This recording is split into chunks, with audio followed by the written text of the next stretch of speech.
Sir न रहे, सामान रहे, नए साज रहे, वक्त हिंद मेरा। वे दिन थे जाबाजी के, शहादत और बलिदान के। इलाहाबाद में देश की धरती को लहू का तिलक करने वाले चंद्रशेखर आजाद का जन्म मध्य प्रदेश के झाबुआ जिले में एक छोटे से गांव भाबरा में हुआ।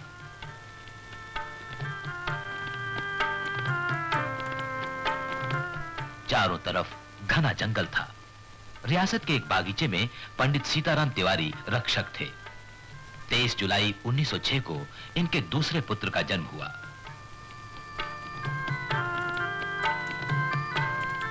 मां जगरानी देवी ने इसका नाम रखा चंद्रशेखर।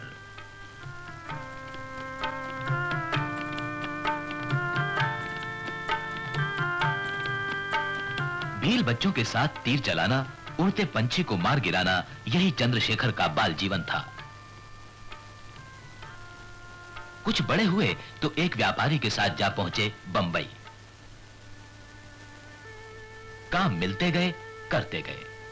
आखिर जहाज पर रंगसाजी का काम ठीक लगा, लेकिन मन उलाहना देता। पेट ही पालना था तो माता पिता को दुखी क्यों किया?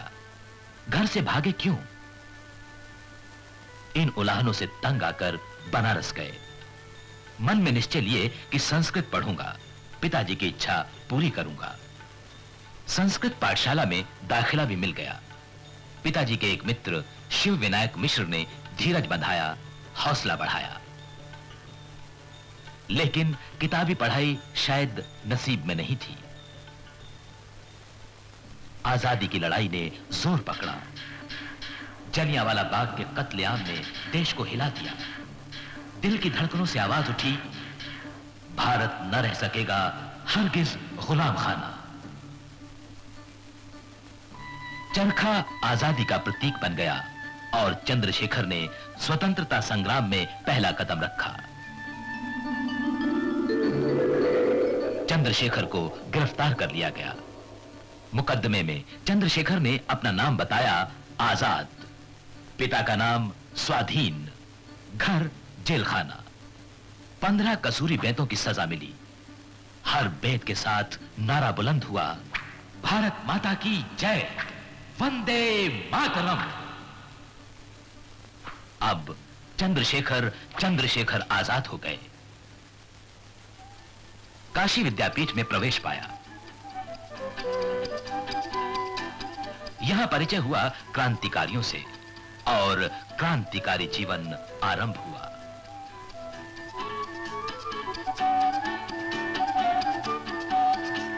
राम प्रसाद बिस्मिल के नेतृत्व में काकोरी स्टेशन के पास रेलगाड़ी से सरकारी खजाना लूटने की योजना बनाई गई। चंद्रशेखर आजाद इसमें शामिल थे। योजना सफल रही। आजाद के एक सहयोगी सदाशिवराव मलकापुरकर कहते हैं, काकोरी स्टेशन पर रामप्रसाद बिस्मिल के नेतृत्व में 10 हमारे देशभक्तों ने रेल से खजाना लूट लिया। ये घटना 9 अगस्त सन 1925 की है। यही है वो जगह जहां खजाना लूटा गया।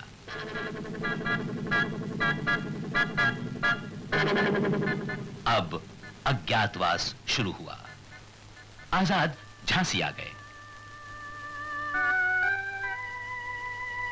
आजादी के परवाने मास्टर रुद्र नारायण सिंह ने आसरा दिया, बढ़ावा दिया। वतन परस्तों का आशियाना लुट गया था। आजाद ने उसे फिर से बनाने का काम शुरू किया। क्रांतिकारी कार्य की कमान संभाली। इसी बीच काकोरी केस का फैसला सुनाया गया।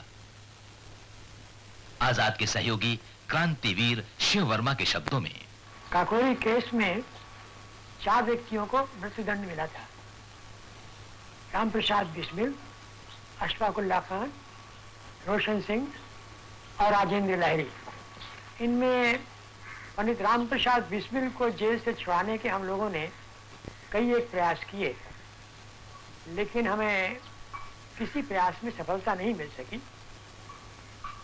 तो अंत में पार्टी की तरफ से मुझे ये आदेश हुआ कि मैं जाके जेल में फांसी से एक दिन पहले उनसे मुलाकात करूं और पता लगाऊं कि पार्टी के हथियार कहाँ कहाँ रखे हैं और दूसरे संपर्क कहाँ क्या क्या है।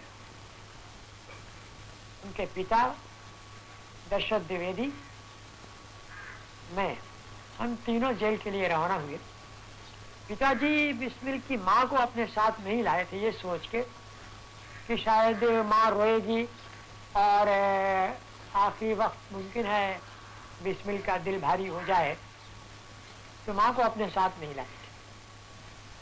लेकिन हम जब जेल के गेट पर पहुंचे तो हमने देखा कि माँ वहाँ पहले से मौजूद है। फांसी की कोठरी के हम लोग सामने पहुंचे तो माँ को देखकर बिस्मिल रो पड़े और उनको देखकर उनके पिताजी रोने लगे।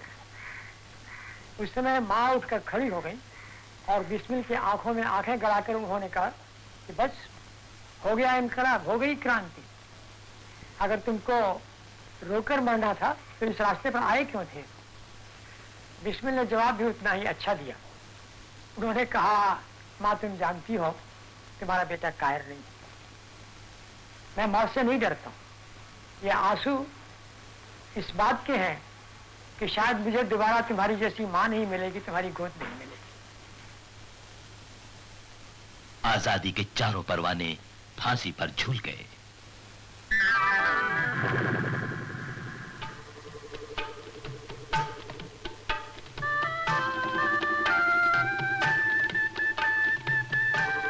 झांसी में पुलिस की सरगर्मियां बढ़ी तो आजाद के लिए पास ही सातार नदी के तट पर रहने का इंतजाम किया गया। यहां वे हरिशंकर ब्रह्मचारी के रूप में रहे।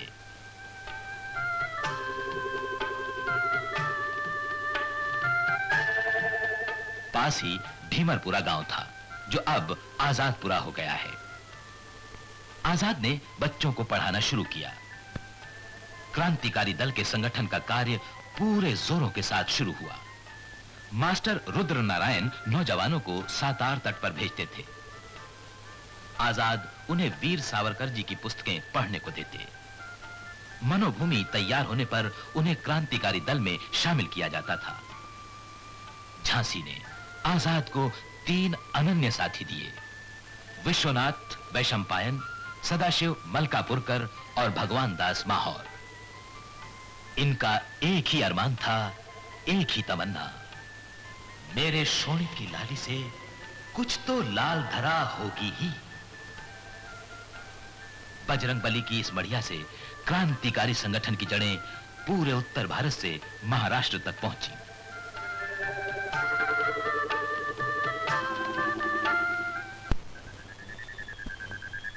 आशियाना बना और खूब बना। दिल्ली के फिरोजशाह कोटला के खंडहरों में एक बैठक हुई। इसमें पंजाब, यूपी, बिहार, बंगाल, महाराष्ट्र सभी प्रांतों के सदस्य शरीक हुए।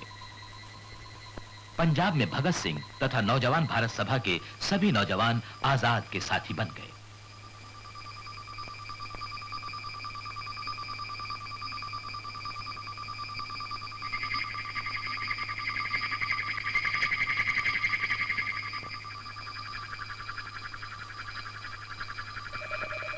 भगत सिंह के आग्रह पर समाजवाद को लक्ष्य माना गया और दल का नाम हुआ हिंदुस्तान सोशलिस्ट रिपब्लिकन एसोसिएशन।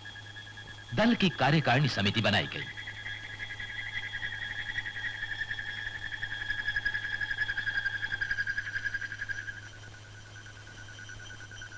सर्वसम्मति से चंद्रशेखर आजाद को कमांडर इन चीफ चुना गया।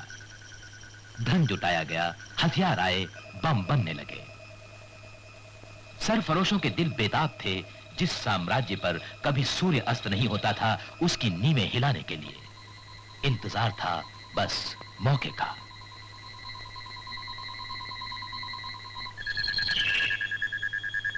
सन 1928 साइमन कमीशन आया। सारे देश में इसका विरोध हुआ। अंग्रेजी हुकूमत की बर्बरता हद से बाहर जा पहुंची।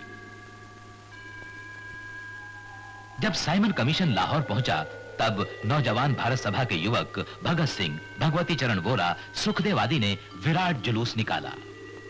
जुलूस का नेतृत्व कर रहे थे पंजाब केसरी लाला लाजपत राय। पुलिस ने जुलूस पर इस बेरहमी के साथ लाठियां चलाईं कि भस्मासुर भी शर्मा जाता। लाला जी बुरी तरह घायल हो गए। कुछ ही दिनों बाद उनका देहांत हो गया।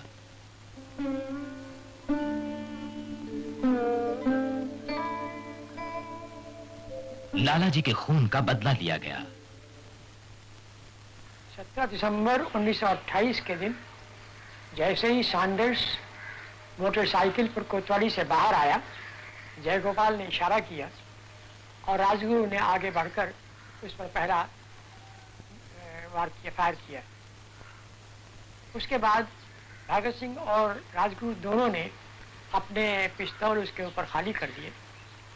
वहाँ से उनको डीएवी कॉलेज के छात्रावास की तरफ जाना था।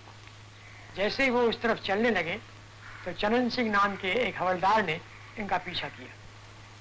अगर वो चाहता तो राजगुरु को पकड़ सकता था, लेकिन उसने राजगुरु को न पकड़कर भगत सिंह को पकड़ना ही ठीक समझा। इस दौड़ में एक अवस्था ऐसी आई जब भगत सिंह आगे, चनन सिंह बीच में और राजगुरु पीछे हो गया। राजगुरु चाहता था कि चनन सिंह को पकड़े ताकि भगत सिंह को निकल जाने का मौका मिले। चनन सिंह हाथ बढ़ा रहा था भगत सिंह को पकड़ने के लिए। ऐसी स्थिति में डीएवी कॉलेज की दीवार पर बैठे हुए आजाद ने पहला फायर किया जो चनन सिंह के रान में लगा। चनन सिंह फिर भी दौड़ता गया। दूसरा फायर हुआ जो उसके पेट में लगा और चनन सिंह धराशायी हो गया। इस तरह से ये दोनों साथी आजाद की उस निशाने की वजह से सही सलामत वहां से बाहर हो सके।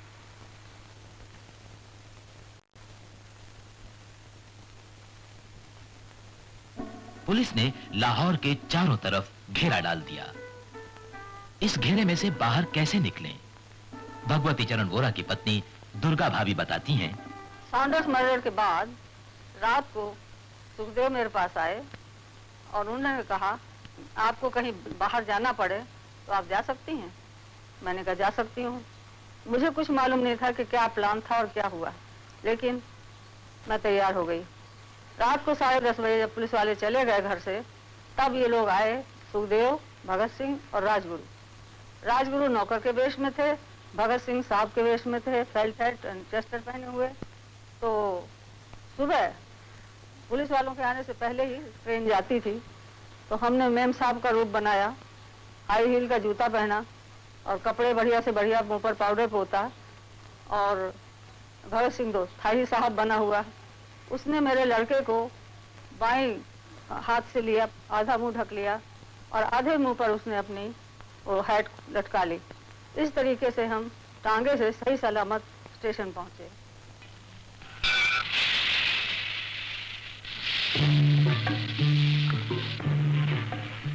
भगत सिंह को कलकत्ता भेजकर आजाद आगरा गए। आगरा और ग्वालियर में मकान लिए गए। बम फैक्ट्रियां शुरू की गईं।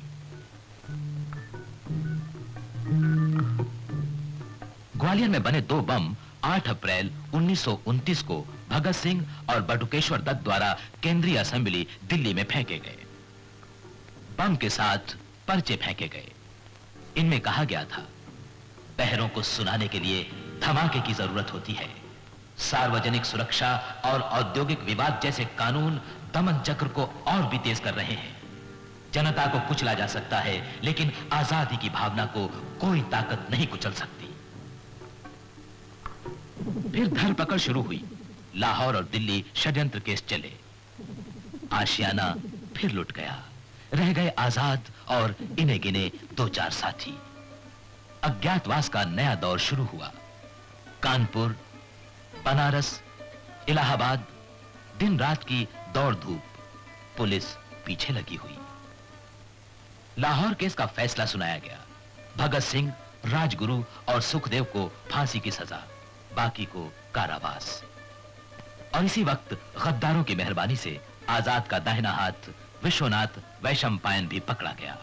फिर भी वही धुन, फिर से आशियाना बनाने की धुन। इसी धुन में वे मोतीलाल जी और बाद में पंडित जवाहरलाल नेहरू से मिले। गद्दारों से सूचना पाकर पुलिस ने आजाद को इलाहाबाद के अल्फ्रेड पार्क में घेर लिया। आजाद अभिमन्यु की तरह लड़े, लेकिन चक्रव्यूह से निकल न सके।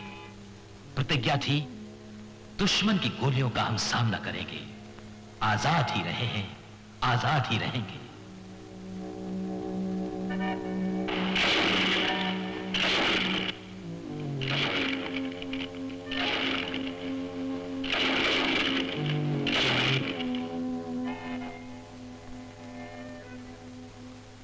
प्रतिज्ञा पूरी हुई।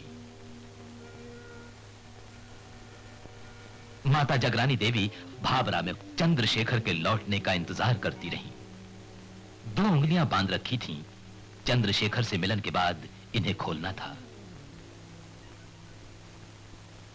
लेकिन यह मिलन सपना ही बना रहा।